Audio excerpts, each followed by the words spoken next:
Antes de comenzar la historia, escribe en los comentarios de qué país eres. Disfruta de la historia. La patrulla se estacionó frente a la casa de Margaret Doyle un martes por la mañana, poco después de las 10. La llamada no reportaba un crimen. Reportaba algo peor. Una mujer mayor que llevaba semanas comportándose de forma incorrecta. El oficial Dan Weber bajó del auto y se quedó de pie un momento en la banqueta, observando la propiedad.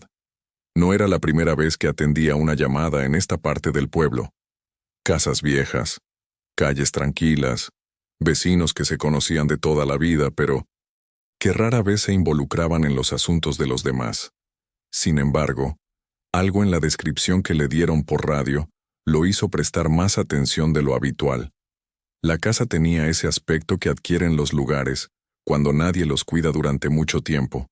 No destruida, no abandonada, sino simplemente rendida. El porche se hundía ligeramente de un lado, como si la madera hubiera decidido que ya no valía la pena sostener nada. Una canaleta colgaba suelta del techo, meciéndose con el viento en un ritmo lento y oxidado. El pasto del jardín había crecido sin dirección, mezclándose con tones, hierbas que ya nadie arrancaba. Una maceta vacía descansaba de costado junto a la puerta, como si alguien la hubiera dejado caer y nunca se hubiera agachado a recogerla. Weber subió los escalones del porche con cuidado. Tocó 2 veces, firme, pero sin urgencia. No hubo respuesta. Esperó.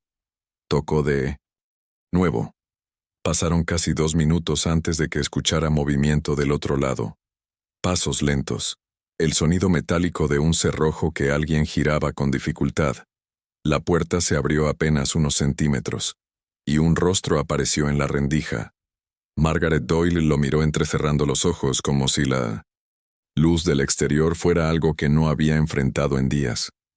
Su bata de casa estaba manchada en el frente, no de algo alarmante, solo del tipo de descuido que se acumula cuando una persona deja de notar los detalles. Su cabello, blanco y delgado, se levantaba en ángulos desordenados. Tenía los labios resecos y las manos ligeramente temblorosas mientras sostenía el borde de la puerta. Pero lo que llamó la atención de Weber, lo que lo hizo detenerse a mitad de la frase que estaba por pronunciar, fue su abdomen. Estaba hinchado, no de la forma en que alguien sube de peso con los años, no, de la forma en que el cuerpo se expande con la edad. Era algo diferente, una distensión pronunciada, firme, visible incluso debajo de la tela holgada de la bata, como si algo creciera ahí dentro, que no correspondía al resto de su cuerpo delgado y frágil. «Señora», dijo Weber con cuidado, controlando su expresión, «¿se encuentra bien? Recibimos una llamada de un vecino». Margaret parpadeó. Inclinó la cabeza levemente, como procesando las palabras a una velocidad distinta. «¿Un vecino?», repitió. «Sí, señora. Alguien estaba preocupado por usted. ¿Podemos hablar un momento?» Margaret abrió la puerta un poco más. No lo invitó a pasar, pero tampoco se opuso. Se quedó de pie en el umbral, mirándolo con una mezcla de confusión y algo que se parecía mucho a la vergüenza. Esa vergüenza callada de quien sabe que las cosas no están bien, pero no tiene la fuerza ni las palabras para explicar por qué. «Estoy bien», dijo finalmente. «Solo un poco cansada. No he dormido muy bien últimamente». Weber asintió, pero no se movió. Sus ojos recorrieron discretamente lo que podía ver detrás de ella. Un pasillo con la luz apagada, pilas de correo sin abrir sobre una mesita, un olor tenue, a encierro que escapaba por la puerta abierta. No era un olor a suciedad, era un olor a soledad, a días iguales que se acumulan sin que nadie los interrumpa. «¿Tiene a alguien que la acompañe, señora? ¿Algún familiar cercano?» Margaret tardó en responder, no porque no supiera la respuesta, sino porque la respuesta le costaba. «Tengo un hijo en Colorado», dijo. «Y mi hija vive, creo que en Rockford, o cerca de ahí». Hizo una pausa. «No los veo mucho». Weber tomó nota mental. Mujer mayor, sola, visiblemente desmejorada. con una distensión abdominal que no podía explicarse a simple vista. Sin compañía, sin aparente asistencia. La casa en condiciones que sugerían meses, quizás años, sin intervención de nadie. No necesitó entrar para tomar una decisión. Señora Doyle, dijo con el tono más amable que pudo. Me gustaría que alguien la revisara, solo para asegurarnos de que todo esté en orden. ¿Le parece si llamamos a una ambulancia? Margaret no protestó. No dijo que sí con entusiasmo. Solo bajó los hombros levemente, un gesto tan pequeño que casi pasaba desapercibido, y asintió con la cabeza. Está bien, murmuró. Si usted cree que es necesario. Weber volvió a la patrulla y levantó la radio. Mientras esperaba la conexión, miró una vez más hacia la puerta. Margaret seguía ahí, de pie en el umbral, con una mano apoyada en el marco como si fuera lo único que la mantenía erguida. El viento movió la canaleta suelta. Una hoja cruzó el porche. Y en ese momento, sin saberlo, todavía, Dan Weber acababa de poner en marcha una cadena de descubrimientos que revelaría no una emergencia repentina, sino algo mucho más difícil de aceptar. Un abandono tan lento, tan cotidiano, tan silencioso, que nadie, ni su familia, ni sus vecinos, ni el sistema que debería haberla protegido, lo reconoció como lo que era hasta que fue demasiado tarde. Margaret Doyle tenía 72 años. Había nacido y crecido en el Medio Oeste, en un pueblo tan pequeño que todo el mundo sabía el nombre de todo el mundo, pero nadie sabía realmente lo que pasaba detrás de las puertas cerradas. Se casó joven, a los 21, con Raymond Doyle, un hombre tranquilo que trabajaba en una planta de procesamiento a las afueras del condado. No era un matrimonio de película. Era un matrimonio de rutina, de café por las mañanas, de cenas sin conversación profunda, de dos personas que aprendieron a compartir el silencio sin que eso significara indiferencia. Juntos compraron la casa de Edgewater Lane en 1981. Era modesta incluso entonces. 3 recámaras, un baño y medio, un porche que Raymond prometió arreglar cada primavera y que cada primavera seguía igual. Pero era suya. Y para Margaret, eso significaba todo. Había crecido en casas rentadas, moviéndose cada 2 o 3 años según los trabajos de su padre. Tener un lugar propio, con su nombre en los papeles, era el tipo de estabilidad que ella había buscado toda su vida. Criaron a 2 hijos en esas paredes. Greg, el mayor, nació en 1983. Era un niño callado que se convirtió en un adolescente distante y luego en un adulto que encontró razones cada vez más elaboradas para no volver a casa. Se mudó a Denver después de la universidad y construyó una vida que funcionaba perfectamente sin incluir visitas regulares a su madre. No era cruel. No era indiferente de manera consciente. Simplemente se fue alejando, como alguien que camina en una dirección y nunca voltea lo suficiente como para notar lo que dejó atrás. Karen llegó 2 años después. Era más cálida que su hermano, más expresiva, más dispuesta a llamar por teléfono y preguntar cómo estaba todo. Pero la calidez de Karen tenía un límite que se fue estrechando con el tiempo. Se casó, tuvo hijos, se mudó a Rockford, no tan lejos en kilómetros, pero lo suficiente como para que cada visita requiriera planificación, gasolina y una conversación previa con su esposo sobre cuántas horas podían quedarse. Las visitas de Karen se fueron reduciendo con la precisión silenciosa de algo que se apaga poco a poco. Primero dejaron de ser mensuales, luego trimestrales. Luego se concentraron en Navidad y el cumpleaños de Margaret, fechas que funcionaban más como obligación que como deseo. Karen siempre llegaba con prisa y se iba con alivio, no porque no quisiera a su madre, sino porque ver a su madre, ver la casa, ver el deterioro, ver lo que estaba pasando, le exigía un tipo de atención que no sabía cómo dar. Margaret lo entendía, o al menos eso se decía a sí misma. Tienen sus vidas, repetía cuando algún vecino preguntaba por sus hijos. Están ocupados, así es como debe ser. Lo decía con una sonrisa pequeña que no llegaba a los ojos, y quien la escuchara podría confundir esa frase con aceptación. Pero no era aceptación, era práctica. Margaret había aprendido a lo largo de muchos años que pedir lo que necesitaba rara vez producía resultados, así que dejó de pedir. Cuando Raymond murió en 2013, un cáncer de páncreas que fue de diagnóstico a funeral en menos de 4 meses, Margaret se quedó sola en la casa de Edgewater Lane por primera vez en su vida. Los primeros meses fueron los más difíciles, no por el dolor que era enorme, sino por el silencio. Un silencio que llenaba cada habitación, cada esquina, cada hora del día. Antes, incluso cuando no hablaban, Raymond estaba ahí. Su presencia era un sonido de fondo. El crujir de su sillón, el ruido del periódico, su respiración pesada mientras dormía en el sofá después de cenar. Ahora no había nada. Margaret aprendió a sobrevivir sola de la misma manera en que había aprendido todo lo demás, sin instrucciones y sin quejarse. Estiró su cheque del Seguro Social, como quien estira la última porción de masa para que alcance una bandeja completa. Dejó de usar el segundo piso para ahorrar en calefacción. Desconectó la secadora y empezó a tender la ropa en una cuerda dentro de la cocina. Comía una vez al día, a veces 2 si encontraba ofertas en la tiendita de la esquina. La casa, mientras tanto, se iba rindiendo a su alrededor. Las manchas de humedad en el techo del pasillo se extendían lentamente, como mapas de países que nadie quería reclamar. El refrigerador zumbaba cada vez más fuerte, sostenido por cinta adhesiva y por la costumbre de funcionar. La llave del baño goteaba en un ritmo constante que Margaret había dejado de escuchar hacía años.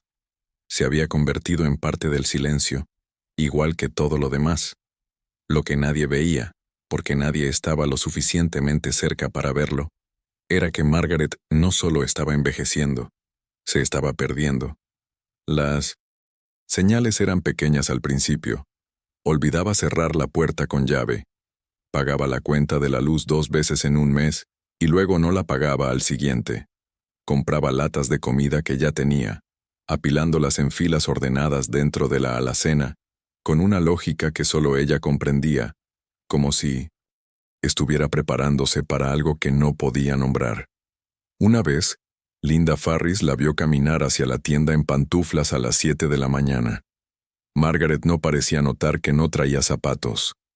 Linda la observó desde su ventana, con la taza de café a medio camino de los labios, y pensó en decir algo. Pensó en cruzar la calle. Pensó en tocar su puerta esa tarde. No lo hizo. Y Margaret nunca fue al doctor por ninguno de esos síntomas. Los doctores cuestan dinero. El copago, el transporte, las medicinas. Todo sumaba más de lo que su ingreso podía absorber. La clínica más cercana estaba a casi 30 kilómetros y sin auto, sin quien la llevara, sin nadie que insistiera. La distancia entre Margaret y la atención médica no se medía en kilómetros. Se medía en todo lo que faltaba alrededor de ella. La gente de la calle Edgewater conocía a Margaret Doyle desde hacía décadas.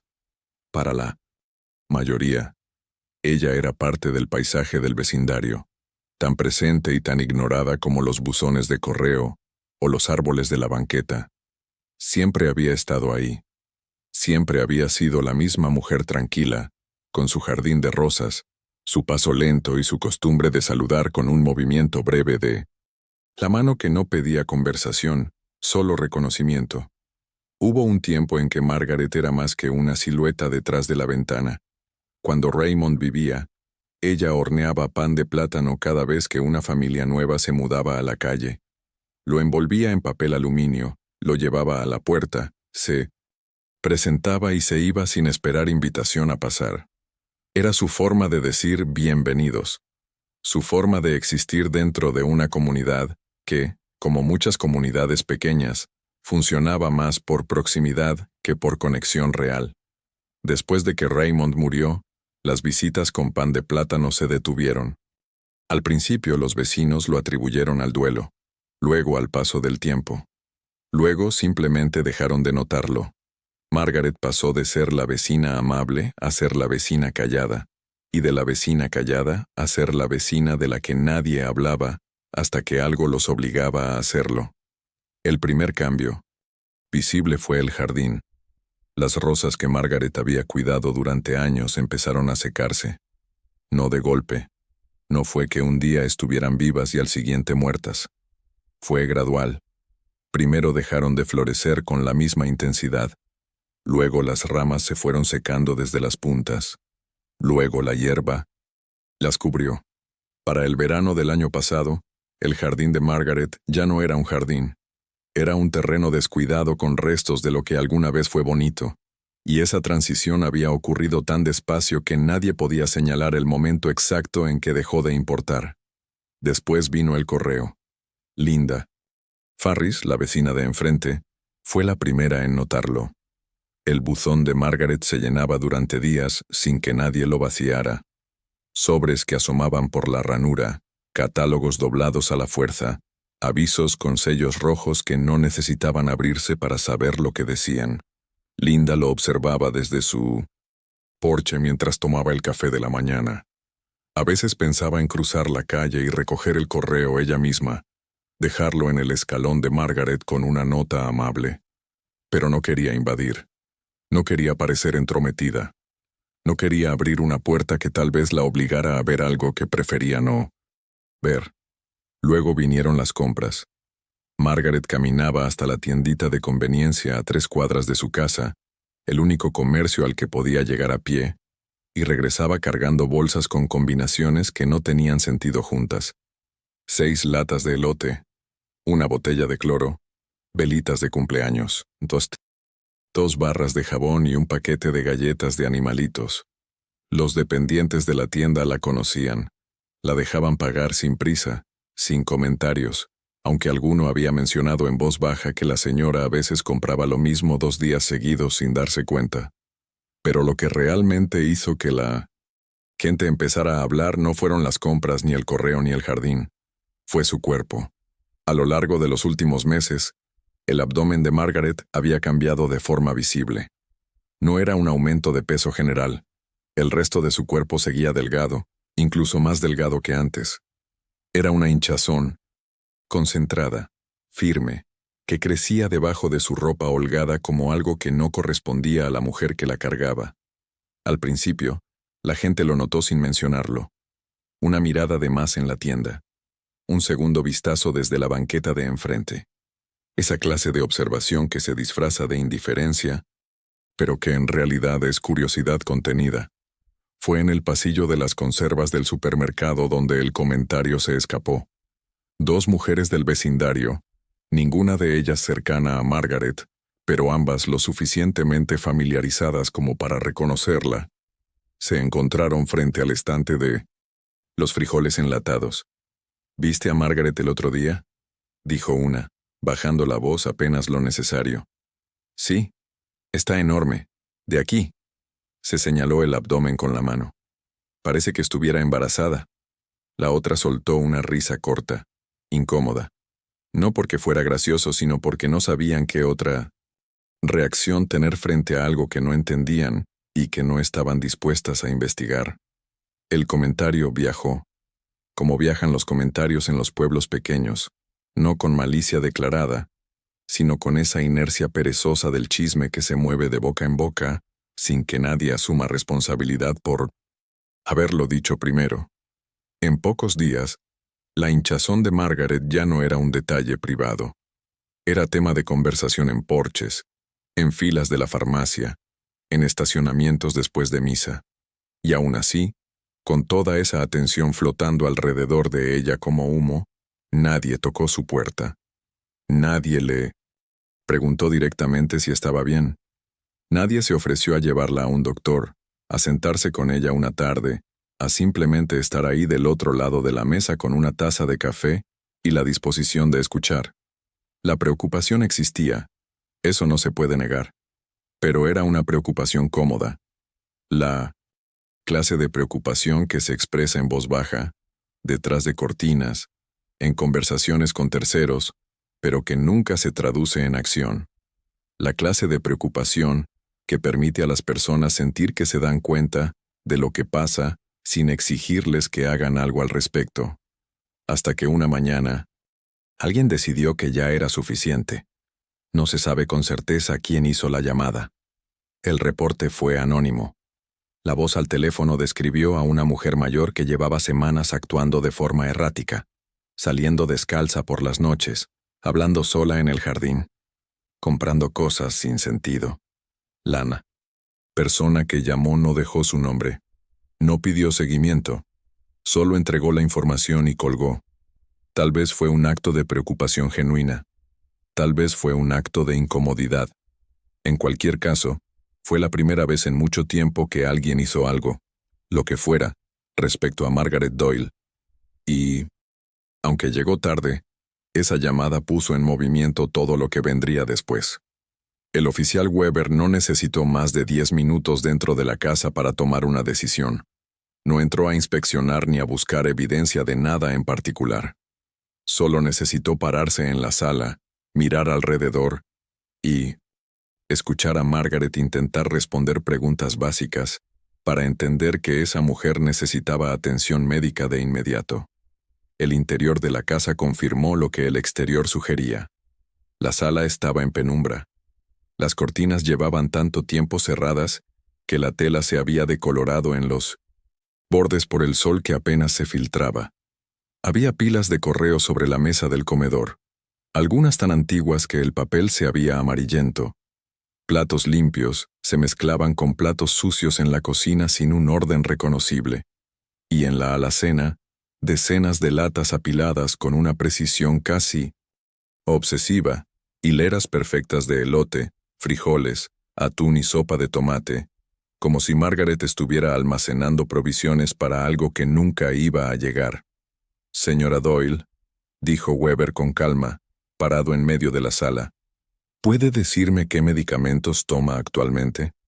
Margaret lo miró desde 1900 en el sillón donde se había sentado.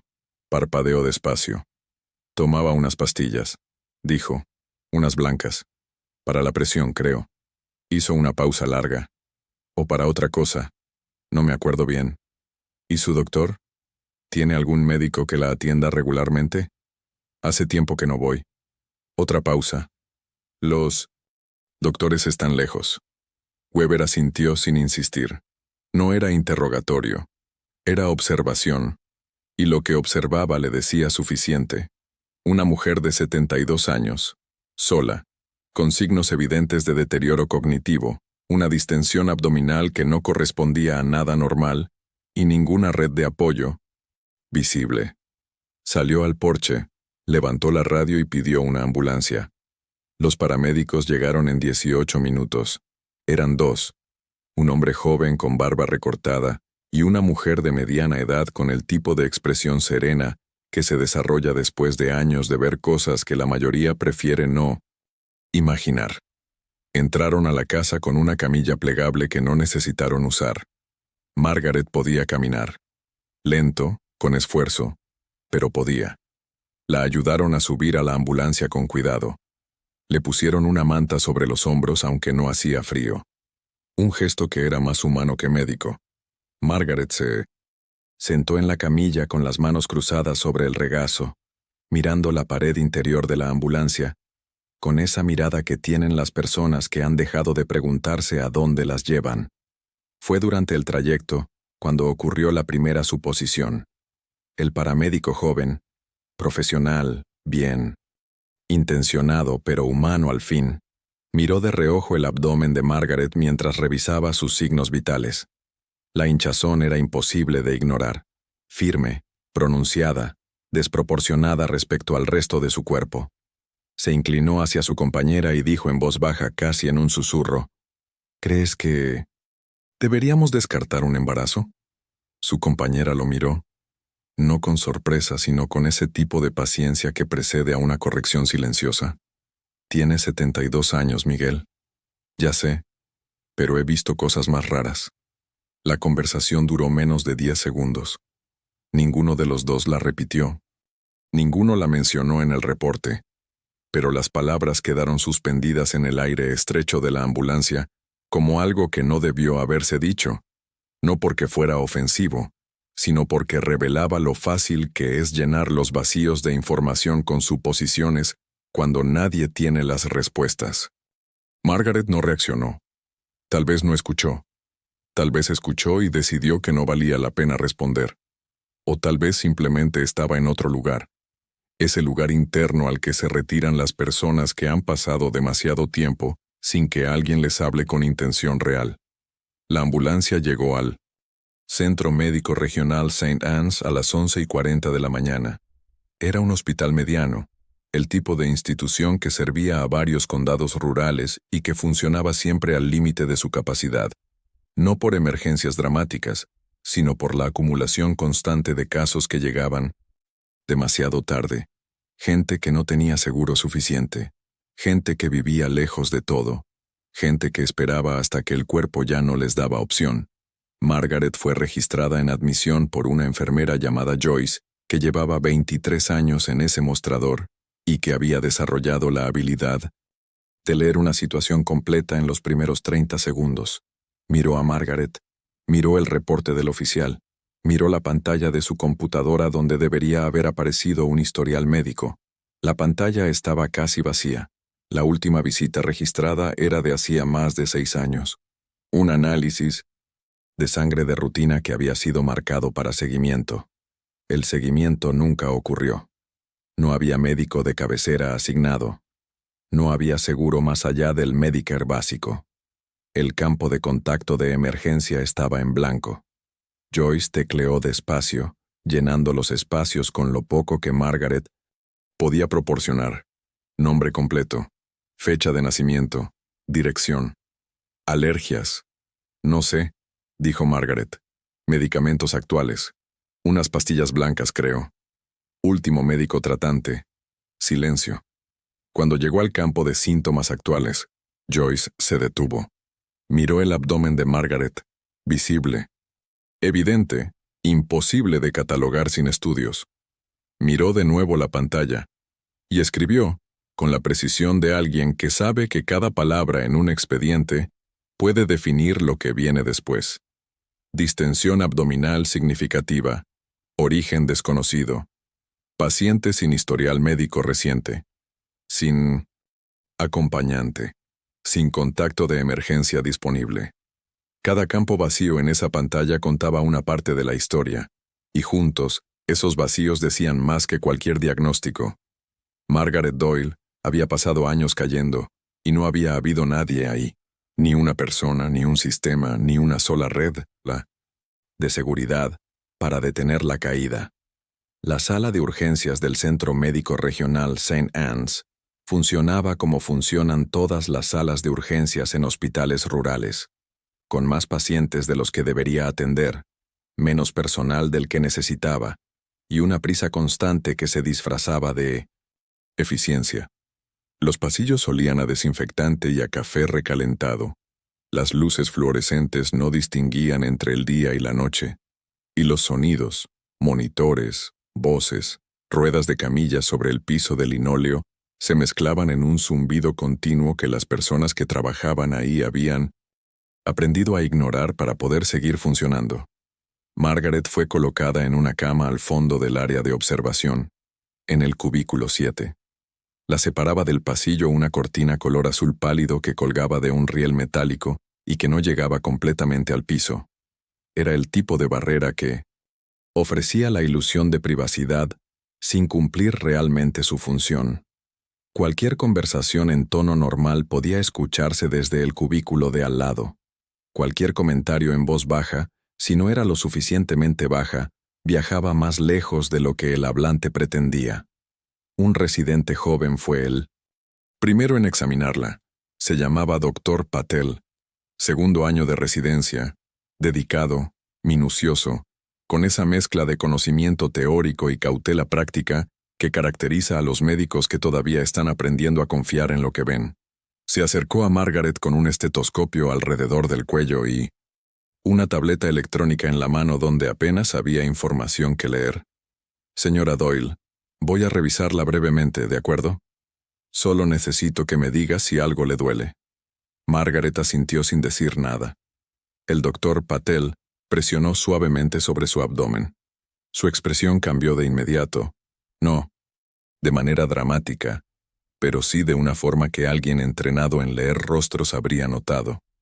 El abdomen estaba firme, no blando, no fluctuante como en una acumulación simple de líquido. Había resistencia debajo de la piel, una masa que se podía percibir incluso sin instrumentos.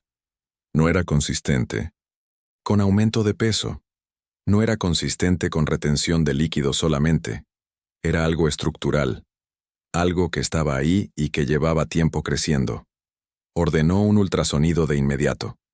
Marcó la solicitud como urgente.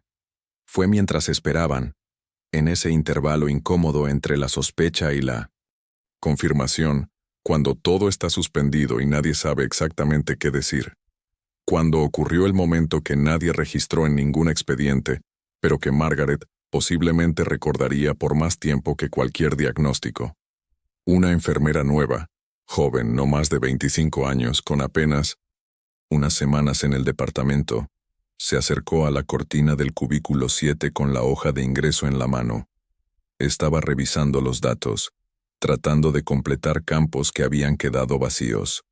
Se detuvo frente a la cortina entreabierta, miró hacia adentro, vio a Margaret recostada con el abdomen expuesto bajo la bata de hospital, y le hizo la pregunta a una compañera que pasaba por el pasillo.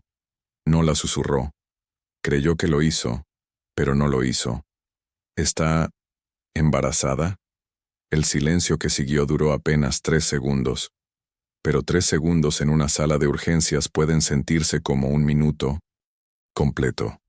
La compañera no respondió. No necesitó hacerlo. Su mirada, rápida e incómoda, dirigida hacia otro lado, fue respuesta suficiente. Pero no fueron las únicas que escucharon. Un camillero que pasaba por el corredor se detuvo medio paso. Una paciente en el cubículo contiguo giró la cabeza. Alguien, en algún lugar detrás de otra cortina, dejó escapar un sonido que podría haber sido una risa contenida, o simplemente una exhalación. No importaba qué fue exactamente. Lo que importaba era la textura de ese momento. La forma en que el cuerpo de una mujer de 72 años se convirtió, por un instante, en motivo de especulación pública dentro de un espacio que se supone debería protegerla. Margaret no reaccionó de manera visible. No giró la cabeza. No abrió los ojos. No dijo nada.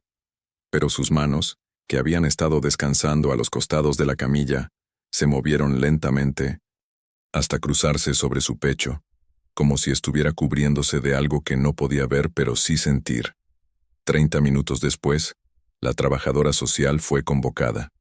Se llamaba Claire Eddings.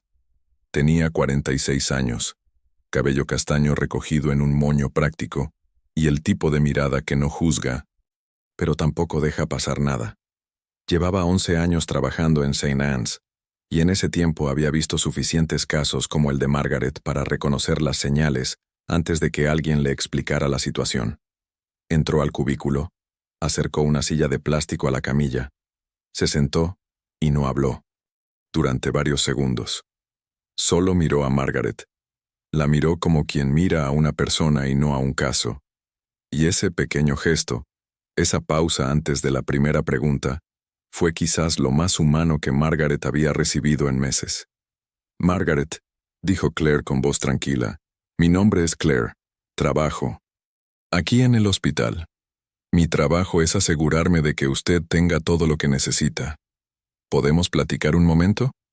Margaret la miró. Por primera vez desde que llegó al hospital, algo cambió en su expresión. No fue una sonrisa. No fue alivio.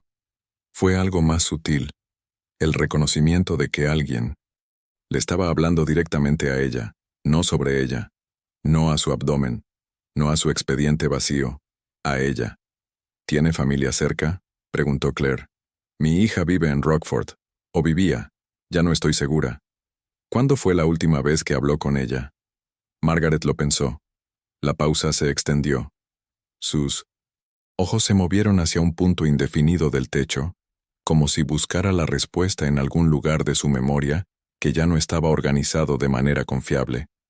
El silencio se estiró hasta convertirse, por sí mismo, en la respuesta más clara que podía haber dado.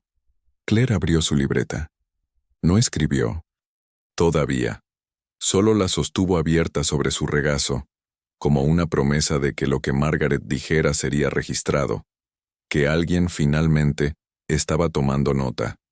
Mientras Claire Eddings comenzaba a reconstruir la vida de Margaret a través de preguntas cuidadosas y silencios respetuosos, el equipo administrativo del hospital trabajaba en un problema paralelo: encontrar el historial médico de una mujer que, para el sistema de salud, prácticamente no existía. La búsqueda no fue sencilla. Los registros electrónicos de St. Anne's habían pasado por una migración de plataforma en 2019. Uno de esos procesos técnicos que las instituciones emprenden con buenas intenciones y que terminan generando más vacíos de los que resuelven. Miles de expedientes que habían sido digitalizados parcialmente durante años quedaron atrapados en un limbo entre el sistema anterior y el nuevo. Algunos se transfirieron completos, otros perdieron datos, otros simplemente desaparecieron en carpetas que nadie volvió a abrir. El expediente de Margaret Doyle estaba en esa última categoría. Tomó casi un día entero. Llamadas a la clínica del condado vecino, solicitudes formales de transferencia de registros, búsquedas manuales en archivos que todavía existían en papel dentro de cajas almacenadas en un sótano, para que las piezas comenzaran a aparecer. Y cuando aparecieron, el panorama que revelaron cambió por completo la forma en que el equipo médico entendió lo que estaba pasando. En 1980, septiembre de 2017, Margaret había visitado una clínica comunitaria en el condado de Harlan, a unos 40 kilómetros de su casa. No se sabe con certeza cómo llegó hasta allá. Tal vez un vecino la llevó. Tal vez tomó el único autobús rural que conectaba las dos comunidades y que pasaba 3 veces por semana. Lo que sí quedó registrado fue el motivo de la consulta: hinchazón abdominal persistente, fatiga que no mejoraba con descanso y un dolor sordo en la parte baja del vientre que iba y venía sin patrón predecible. El médico que la atendió, un doctor de familia con más de 20 años de 1900, experiencia en comunidades rurales, tomó su historial, ordenó análisis de sangre y solicitó un estudio de imagen. Los resultados llegaron 10 días después. Mostraban una masa en el ovario izquierdo, pequeña en ese momento, del tamaño aproximado de una nuez. No necesariamente maligna, pero con características que requerían evaluación especializada. Las notas del expediente eran claras. Se recomendaba referencia inmediata a un oncólogo ginecológico para biopsia y evaluación. El médico subrayó la palabra inmediata en sus notas manuscritas. La referencia fue generada. La cita fue programada en un centro especializado a 80 kilómetros de distancia. Se le entregó a Margaret un sobre con las instrucciones, la fecha y la dirección. Margaret nunca llegó a esa cita. 3 meses después, la clínica envió una carta de seguimiento a su domicilio. Era un formato estándar, impreso, genérico, con un espacio en blanco donde alguien escribió a mano el nombre de Margaret y la fecha de la cita perdida. La carta preguntaba si deseaba reprogramar. No hubo respuesta. Una segunda carta fue enviada 60 días después. Tampoco hubo respuesta. El protocolo de la clínica no incluía un tercer intento. El expediente fue marcado como inactivo y archivado. Pero había algo más en ese expediente. Algo que no estaba en los campos formales del sistema, sino en el margen de la última página, escrito a mano con tinta azul por alguien, probablemente una asistente administrativa, que se tomó unos segundos para anotar un detalle que el formato digital no contemplaba. Paciente no acudió. Dice que no tiene cómo llegar. 9 palabras. 9 palabras escritas al margen de un documento que nadie volvió a leer durante casi 9 años. 9 palabras que contenían, en su simplicidad, toda la explicación que cualquiera necesitaría para entender lo que había pasado. Margaret no ignoró su diagnóstico. No lo negó. No decidió que no era importante. Simplemente no pudo llegar hasta el lugar donde la ayuda estaba disponible. Y nadie, ni la clínica, ni el sistema, ni su familia, hizo lo necesario para cerrar esa distancia. Claire Eddings leyó esa nota sentada en una oficina pequeña del segundo piso del hospital, con el expediente abierto frente a ella y una taza de café que se había enfriado hacía una hora. Se recargó en la silla. Se presionó las sienes con los dedos. Cerró los ojos un momento. No era la primera vez que veía algo así. La brecha entre un diagnóstico y un tratamiento, ese espacio invisible donde la pobreza, el aislamiento, la burocracia y la falta de transporte se combinan para convertir algo tratable en algo irreversible, era un territorio que Claire conocía demasiado bien. Pero leerlo documentado con fechas, sellos y esa nota manuscrita al margen, lo hacía sentir distinto, más pesado, más concreto, más difícil de archivar mentalmente y seguir adelante. Esa tarde, Claire volvió al cubículo de Margaret. Se sentó en la misma silla de plástico. Abrió su libreta y le preguntó sin rodeos pero sin dureza qué había pasado después de esa visita a la clínica en 2017. Margaret la miró con una lucidez que sorprendió a Claire. Uno de esos momentos breves en los que la niebla se despeja y la persona que está debajo aparece con total claridad. Yo sí quise ir, dijo Margaret, pero el lugar estaba muy lejos. La camioneta de Raymond ya no servía. Le llamé a Greg para que me llevara. Hizo una pausa. Dijo que lo iba a ver. ¿Y lo vio? Nunca me llamó de vuelta. Claire escribió. Margaret continuó. Después le hablé a Karen. Me dijo que iba a intentar venir el fin de semana. Pero algo le salió. Luego otra cosa. Margaret miró hacia la ventana. Y luego ya pasó el tiempo. Y yo pensé que a lo mejor ya se me había bajado la hinchazón. No se le había bajado. Nunca se le bajó. La masa siguió creciendo en silencio, alimentada por el tiempo que nadie le dedicó y las llamadas que nadie devolvió. Y ahora, casi 9 años después, ese silencio tenía un peso que se podía medir en centímetros, en imágenes médicas y en la expresión de cada profesional que revisaba el caso y se hacía la misma pregunta que nadie quería formular en voz alta. ¿Cómo es posible que esto haya llegado hasta aquí? Los resultados del ultrasonido llegaron al escritorio de la doctora Lena Marchetti a las 4 de la tarde del día siguiente. Marchetti era la médica internista asignada al caso de Margaret, una mujer de 53 años con cabello corto y canoso, manos firmes y una reputación dentro del hospital de ser directa sin ser fría. Llevaba más de 2 décadas ejerciendo en St. Anne's, y en ese tiempo había aprendido que los casos más difíciles no eran los que llegaban con sangre y urgencia, sino los que llegaban en silencio, cargando años de abandono debajo de una superficie que parecía simplemente vieja. Abrió las imágenes en la pantalla de su computadora y las estudió durante varios minutos sin hablar. Luego, abrió los registros antiguos que el equipo administrativo había logrado recuperar. El expediente de la clínica de Harlan, las notas del 2017, la referencia que nunca se completó. Colocó ambas ventanas lado a lado en la pantalla. A la izquierda, la imagen de 2017. Una masa pequeña, contenida, del tamaño de una nuez, localizada en el ovario izquierdo. A la derecha, la imagen de hoy. Una masa que había crecido hasta 200, ocupar una porción significativa de la cavidad abdominal, desplazando órganos, comprimiendo tejidos, extendiéndose con la paciencia silenciosa de algo que no tuvo oposición durante casi una década. La doctora Marchetti se quitó los lentes, los limpió con el borde de su bata y se los volvió a poner. Era un gesto mecánico que repetía cada vez que necesitaba un momento antes de procesar algo que no quería procesar.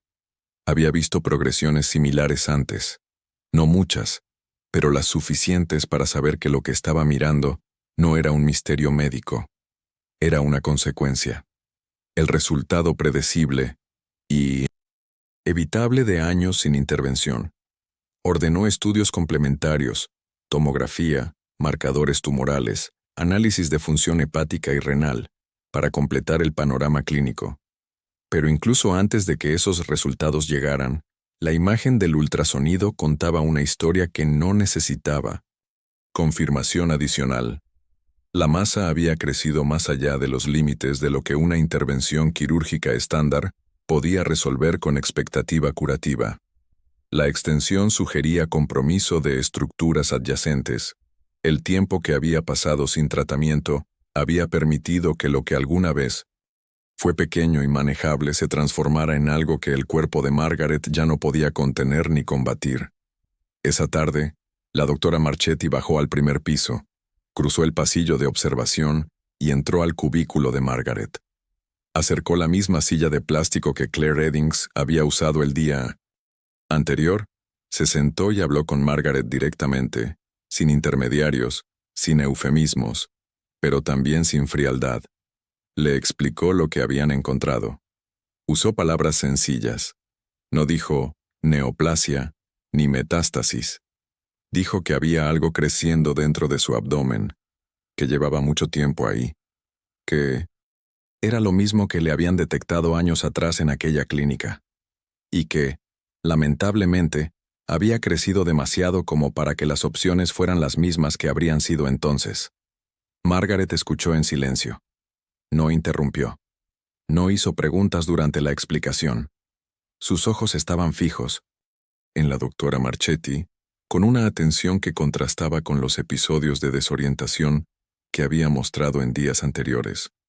Era como si la gravedad de lo que estaba escuchando hubiera despejado temporalmente la niebla, como si su mente, al recibir algo lo suficientemente importante, hubiera decidido estar completamente presente para recibirlo. Cuando la doctora terminó, Margaret guardó silencio durante varios segundos.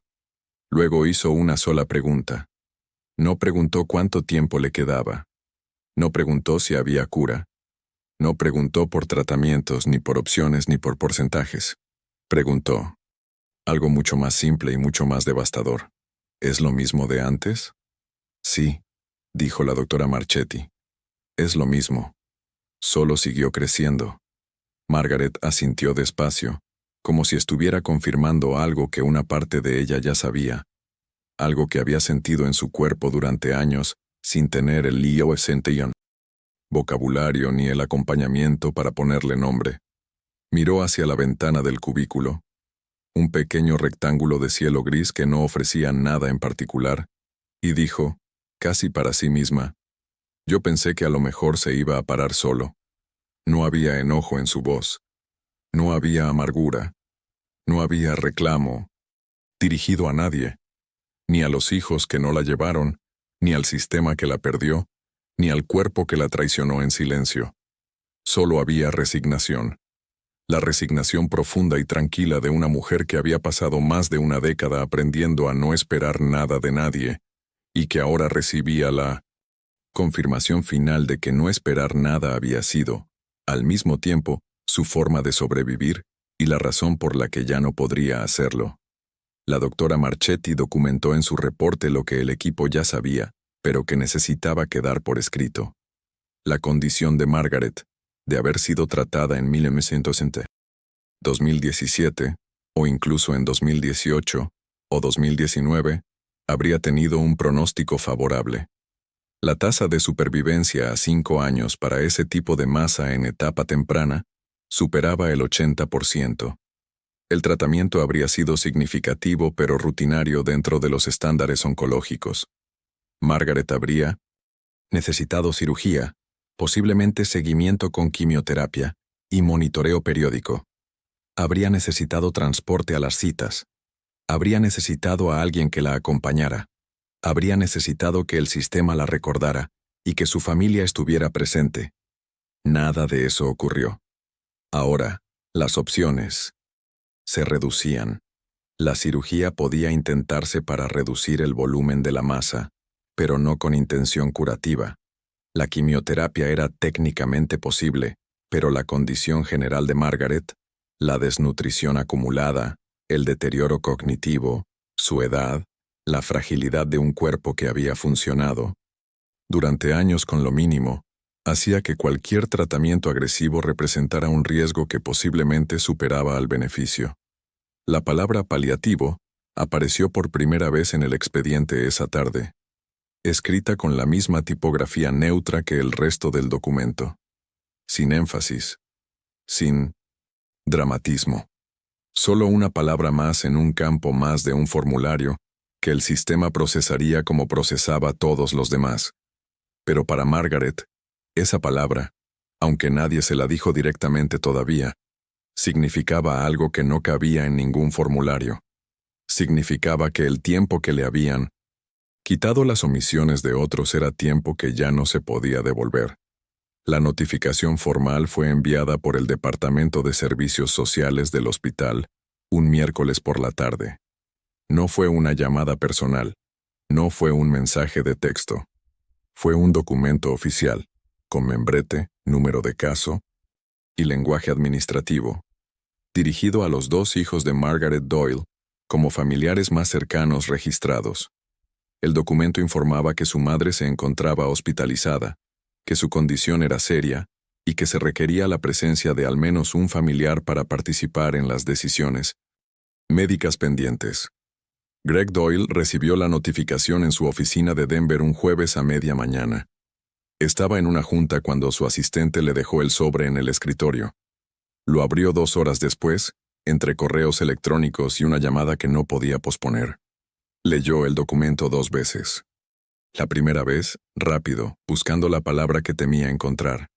La segunda vez, despacio, procesando lo que significaba cada línea. No llamó al hospital de inmediato. Primero llamó a Karen.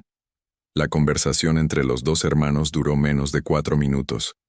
Fue práctica, contenida, sin espacio, para emociones que ninguno de los dos sabía cómo manejar por teléfono. Greg dijo que iba a tomar un vuelo al día siguiente. Karen dijo que intentaría llegar esa misma noche, pero que tenía que arreglar quién recogiera a los niños de la escuela. Acordaron verse en el hospital. No hablaron de lo que sentían. No hablaron de la última vez que habían visitado a su madre. No hablaron de la llamada que Greg nunca devolvió, ni de los fines de semana que Karen nunca cumplió. Esos silencios ya formaban parte de la conversación, aunque ninguno los mencionara. Greg aterrizó en el aeropuerto regional el viernes por la noche. Era un aeropuerto pequeño, una sola terminal, 3 puertas de salida, un estacionamiento que olía a concreto mojado. Rentó un auto compacto y manejó 40 minutos hasta St. Anne's sin encender la radio. El camino era plano, recto, bordeado de campos que en la oscuridad no eran más que extensiones negras bajo un cielo sin estrellas. No había venido a esta parte del estado en más de 3 años. La última vez fue para firmar unos papeles relacionados con el seguro de la casa de su madre. Había ido y vuelto en el mismo día sin quedarse a cenar. Karen llegó la mañana siguiente.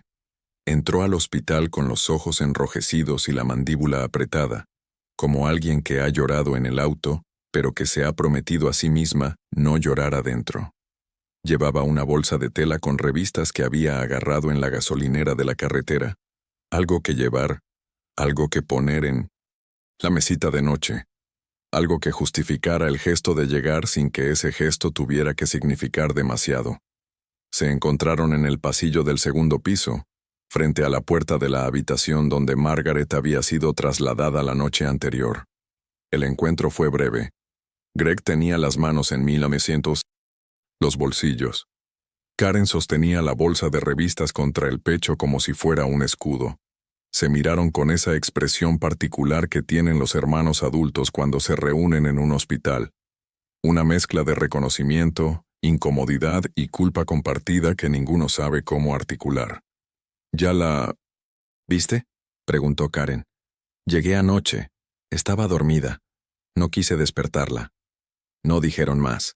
Entraron juntos a la habitación. Margaret estaba recostada, despierta, mirando hacia la ventana. Giró la cabeza cuando los escuchó. Los miró como si tardara unos segundos en ubicarlos. No porque no los reconociera, sino porque no esperaba verlos. Vinieron, dijo. No como pregunta, como constatación de algo improbable. Esa tarde, Claire Eddings facilitó una reunión formal con ambos en una sala pequeña al final del pasillo. Era una habitación sin ventanas, con una mesa rectangular, sillas de 1900 plástico y una caja de pañuelos desechables en el centro que nadie tocó durante toda la conversación. Claire se sentó de un lado, Greg y Karen del otro. El expediente de Margaret estaba abierto entre ellos. Claire presentó la línea de tiempo con la misma claridad con la que la había reconstruido durante los últimos días. El diagnóstico de 2017, la referencia al especialista, la cita que nunca se cumplió, las cartas de seguimiento sin respuesta, la nota manuscrita al margen. Paciente no acudió. Dice que no tiene cómo llegar. Los años de silencio, la progresión de la masa, el estado actual. Lo presentó sin acusaciones, sin inflexiones de voz que sugirieran juicio, solo hechos, fechas y documentos. Pero los hechos, cuando se alinean en secuencia, no necesitan tono para generar impacto. Cada fecha era un recordatorio. Cada espacio vacío en el expediente era un espejo. Greg se quedó, mirando la mesa durante toda la presentación. No levantó la vista. Sus manos estaban entrelazadas frente a él con tanta fuerza que los nudillos se habían puesto blancos. Karen se presionaba un pañuelo contra la boca, no para llorar, sino para contenerse, para mantener dentro lo que fuera que estuviera subiendo desde el fondo de su pecho. Cuando Claire terminó, el silencio que llenó la sala fue del tipo que no se rompe fácilmente. No era un silencio incómodo, era un silencio denso, cargado con el peso de todo lo que no se hizo durante años y que ahora no se podía deshacer. Greg habló. Primero. Su voz salió ronca, como si las palabras tuvieran que pasar por algo apretado para llegar afuera. Ella me llamó, dijo. Ahora me acuerdo.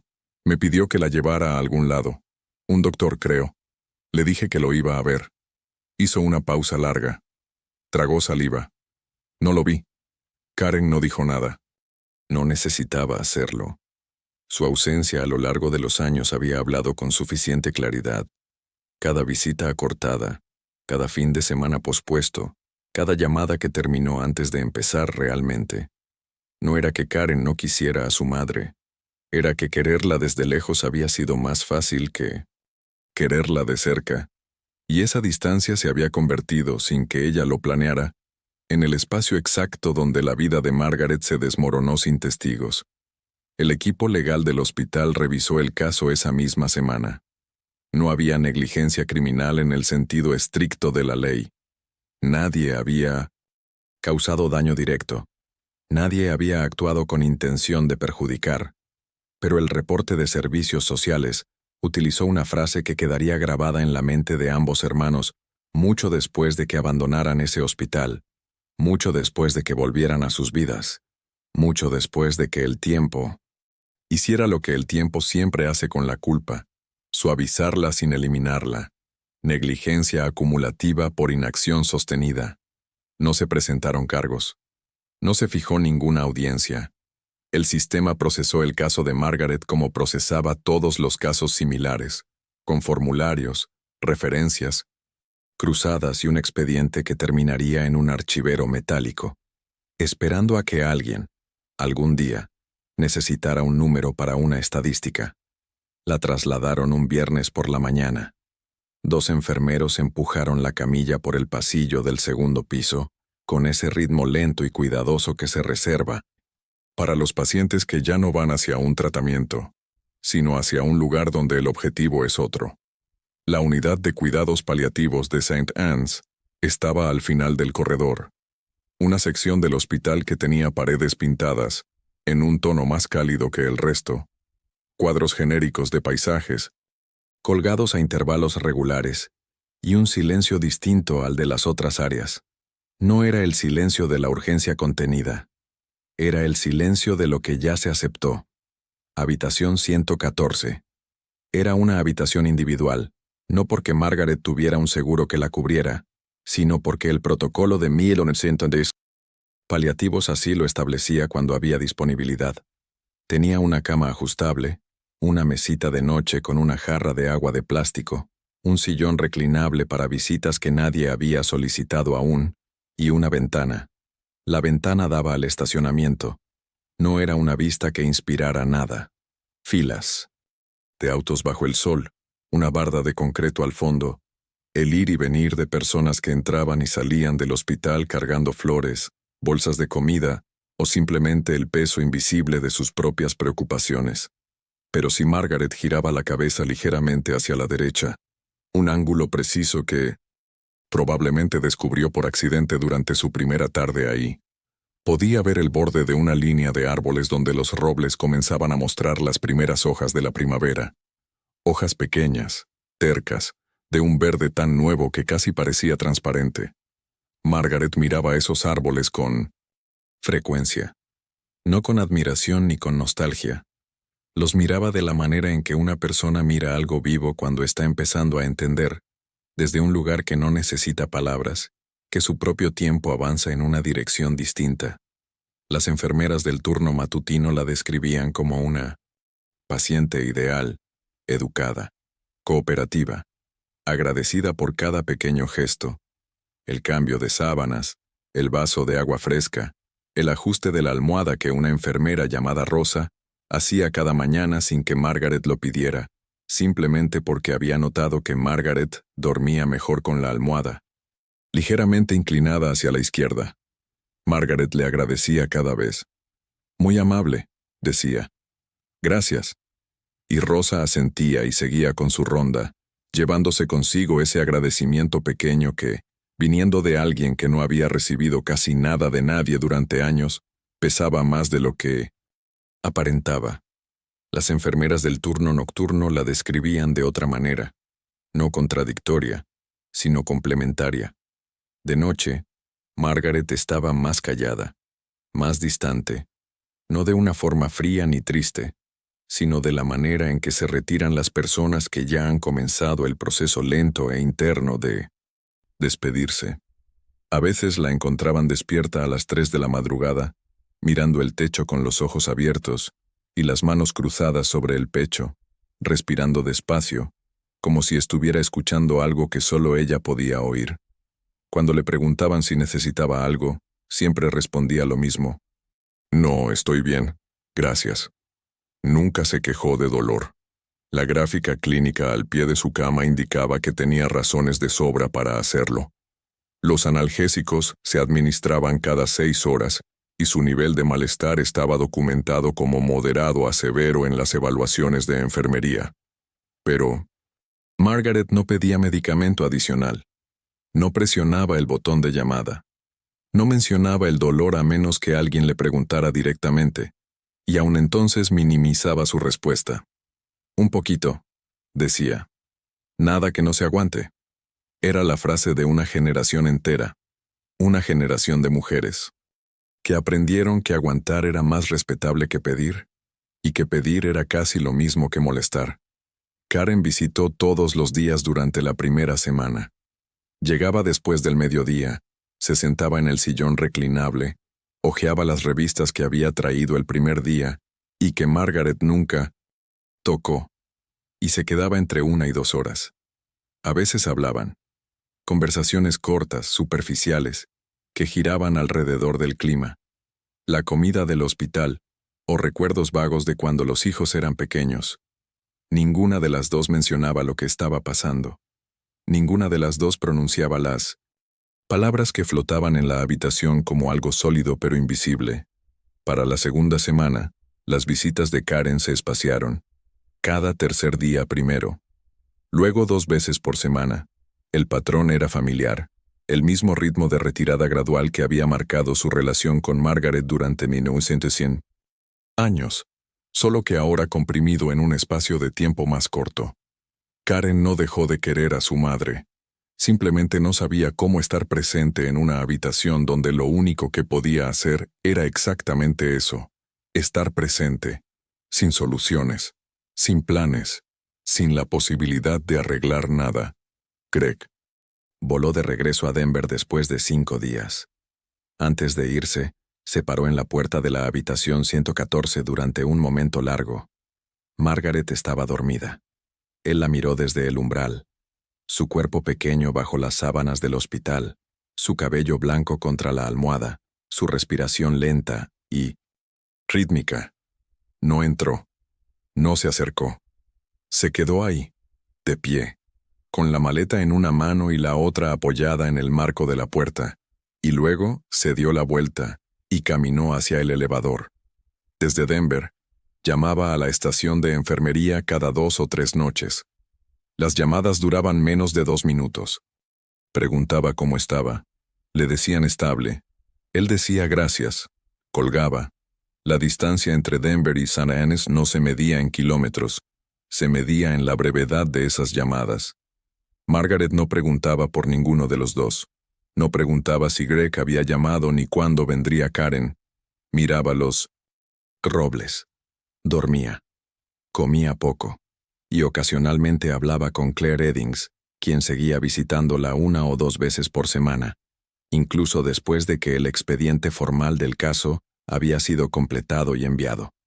Fue durante una de esas visitas, una tarde de jueves en que la luz entraba suave por la ventana y los robles ya tenían suficientes hojas como para formar sombra. Cuando Margaret dijo algo que Claire anotó palabra por palabra en su libreta y que luego incluyó, textual, en su reporte final. No fue dramático. No fue una confesión. No fue el tipo de frase que se dice sabiendo que alguien la va a escribir. Fue algo que salió despacio, casi sin intención, mientras Margaret miraba el techo con las manos quietas sobre las sábanas. Yo creo que la gente se le olvida que estar callada no es lo mismo que estar bien. Claire cerró su libreta despacio. No dijo nada.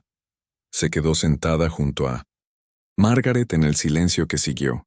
Un silencio que, por primera vez en mucho tiempo, no estaba vacío. Estaba lleno de algo que se parecía mucho al acompañamiento. Y aunque llegaba tarde, aunque no podía cambiar nada de lo que ya había pasado, estaba ahí. Margaret Doyle falleció un miércoles por la mañana, a finales de primavera.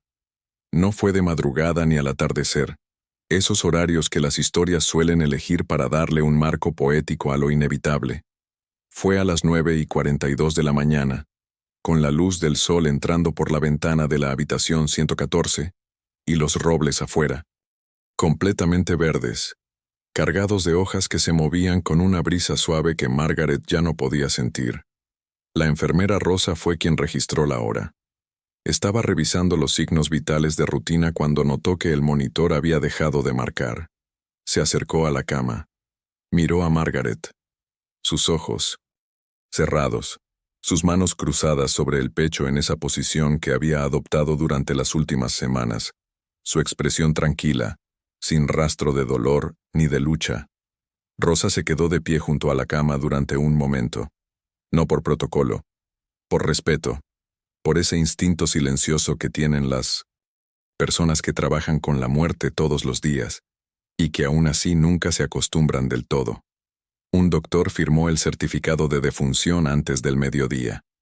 La causa oficial fue registrada con terminología clínica que reducía años de abandono, omisiones y soledad a 2 líneas de texto en un formulario estandarizado. La habitación fue limpiada, desinfectada y reasignada antes de la hora del almuerzo. Las sábanas fueron cambiadas. La jarra de agua fue vaciada. Las revistas que Karen había traído el primer día y que nadie nunca abrió, fueron colocadas en una bolsa de plástico junto con las pocas pertenencias que Margaret tenía consigo. Una bata desgastada, un par de pantuflas, un peine con dientes faltantes y una foto pequeña, doblada por la mitad, de Raymond y ella frente a la casa de Edgewater Lane, jóvenes, de pie en un porche que todavía no se hundía.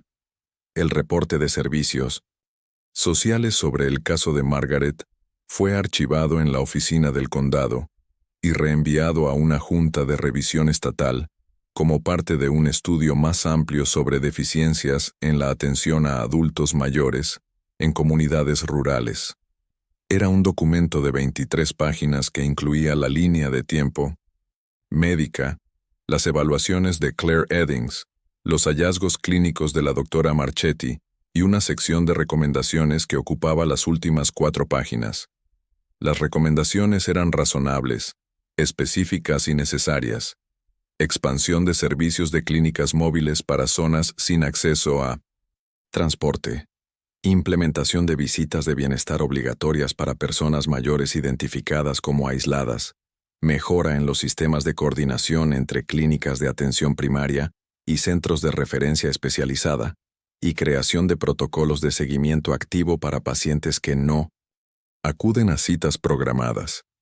Cada una de esas recomendaciones, de haber existido años antes, podría haber cambiado la historia de Margaret. Cada una abordaba un punto exacto de la cadena de omisiones que convirtió un diagnóstico temprano en una sentencia tardía. Si esas recomendaciones serían implementadas, financiadas y sostenidas en el tiempo permanecía, a la fecha de presentación del documento, incierto.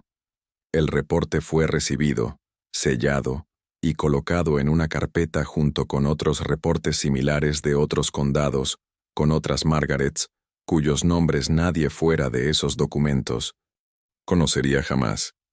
Greg y Karen se encargaron de los arreglos funerarios por teléfono.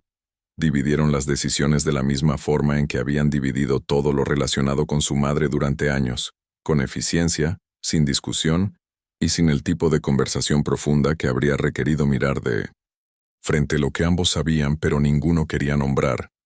Greg pagó el servicio funerario.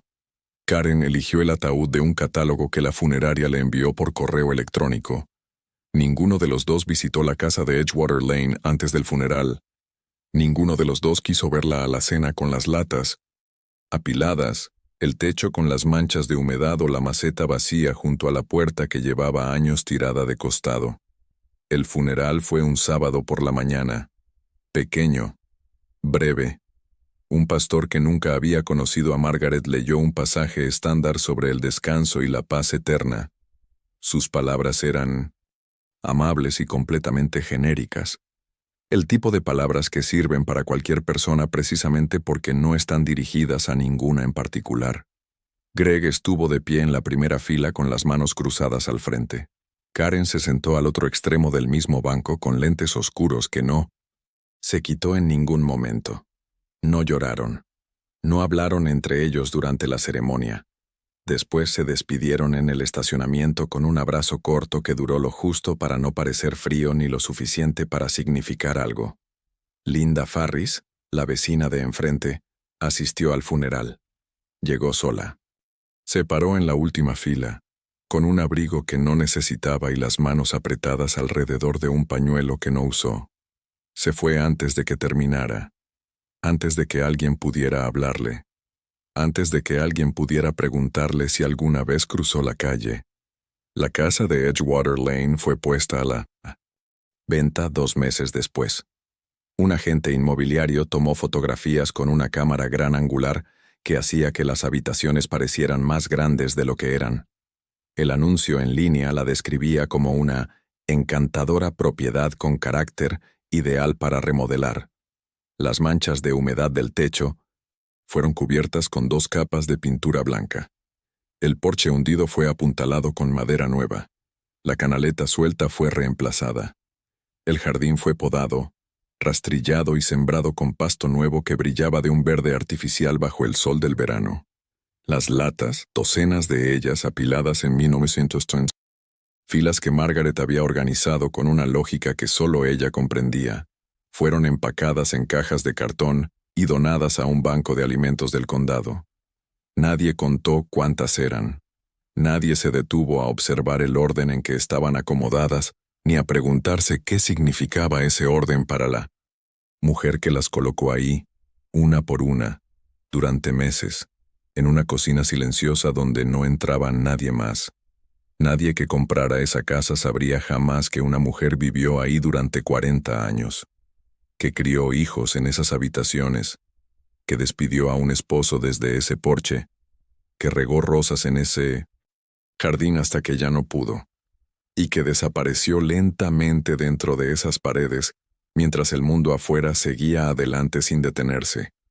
El mismo abdomen que había provocado comentarios, miradas y suposiciones incómodas no era un error extraño de la naturaleza. Era el resultado de algo mucho más común: decisiones aplazadas, responsabilidades desplazadas y señales ignoradas a lo largo del tiempo. La historia de Margaret Doyle no es extraordinaria, y precisamente eso es lo que la hace digna de contar. No hubo un solo villano. No hubo una traición dramática. No hubo un momento donde todo salió mal de golpe.